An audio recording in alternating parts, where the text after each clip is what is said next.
কবর হলো মানুষের ঘর এবং কিয়ামত পর্যন্ত তাদের আবাসস্থল। কবরস্থকরণ বিষয়টি প্রথম আদম সন্তান থেকেই প্রচলিত। সৎকর্মশীলগণ কবর থেকে শিক্ষা গ্রহণ করে এবং দুচোখে অস্ত্র ঝরায়, কারণ তারা ভালো করেই জানে চিরদিনের জন্য একদিন তাদেরকে সেখানে চলে যেতে হবে। তবে কবর কি? সেখানে মানুষের কিরূপ অবস্থা হবে? কেনই বা নবী করিম সাল্লাল্লাহু আলাইহি ওয়াসাল্লাম আমাদেরকে কবর জিয়ারতের আদেশ করেছেন? আসুন একটি ঘটনার মাধ্যমে তা আমরা উপলব্ধি করি।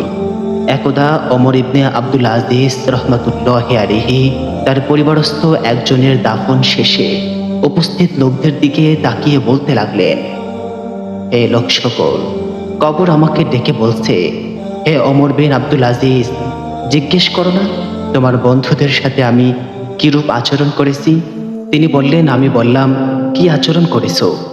কবর বলল, তাদের কাফন ছিঁড়ে ফেলেছি, দেহ ক্ষত বিক্ষত করেছি, রক্ত চুষে নিয়েছি, মাংস ভক্ষণ করেছি।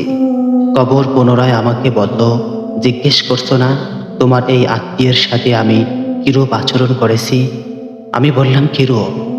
কবর বলল, তাদের দুই হাতকে কবজি থেকে আলাদা করে দিয়েছি, দুই কনুইকে বাহু থেকে পৃথক করে দিয়েছি, দুই বাহুকে স্কন্ধ থেকে বিচ্ছিন্ন করে দিয়েছি, নিতম্বকে উরু থেকে দূরে সরিয়ে দিয়েছি, দুই উরুকে হাঁটু থেকে আলাদা করে দিয়েছি, দুই হাঁটুকে নলা থেকে পৃথক করে দিয়েছি, দুই নলাকে পা থেকে বিচ্ছিন্ন করে দিয়েছি। অতঃপর ওমর ইবনে আব্দুল আজিজ রহমাতুল্লাহি আলাইহি কাঁদতে কাঁদতে বললেন, জেনে রেখো, দুনিয়ার আয়ু খুবই অল্প। এখানকার সম্মানিতরা একদিন অপমানিত হবে, যুবকেরা একদিন বৃদ্ধ হবে, জীবিতরা একদিন মৃত মুখে পতিত হবে। দুনিয়ার এই মোহে যে প্রতারিত হলো, সেই প্রকৃত প্রতারিত।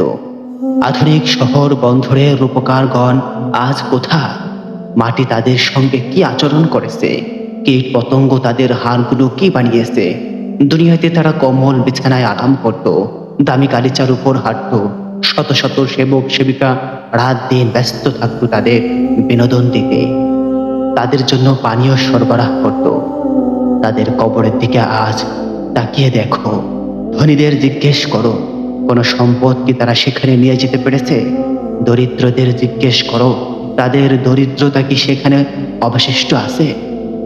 তাদের জিহ্বাকে জিজ্ঞেস করো, যা দিয়ে তারা কথা বলতো, চোখকে জিজ্ঞেস করো, যা দিয়ে তারা সৌন্দর্য অবলোকন করত, তাদের নরম চামড়া এবং সুশ্রী চেহারাগুলো সম্পর্কে জিজ্ঞেস করো, কীট পতঙ্গ এগুলো কিসে পরিণত করেছে? তাদের এই সব কিছু বিবর্ণ করে ছেড়েছে, মাংস খেয়ে ফেলেছে, হাড়গুলো ছিন্ন বিচ্ছিন্ন করে দিয়েছে। কোথায় আজ তাদের সেবক সেবিকারা? কোথায় তাদের অঢেল ধন সম্পদ? আল্লাহর শপথ, কবরে তারা গালিচা বিছানোর সুযোগ পায়নি, সোফায় হেলান দেওয়ার সাহস পায়নি। দিন রাত কি তাদের জন্য সমান নয়? মৃত্যু তাদের আমলকে বন্ধ করে দিয়েছে, বন্ধু বান্ধব থেকে বিচ্ছিন্ন করে দিয়েছে। স্ত্রী ভিন্ন স্বামী গ্রহণ করে সংসার করছে, ছেলেমেয়েরা নতুন জীবন নিয়ে সুখে আছে, উত্তরাধিকার পেয়ে সকলেই পরম শান্তিতে দিন যাপন করছে। আর কারো কারো কবরকে প্রশস্ত করে দেওয়া হয়েছে, সেখানে তারা সীমাহীন সুখে জীবন যাপন করছে।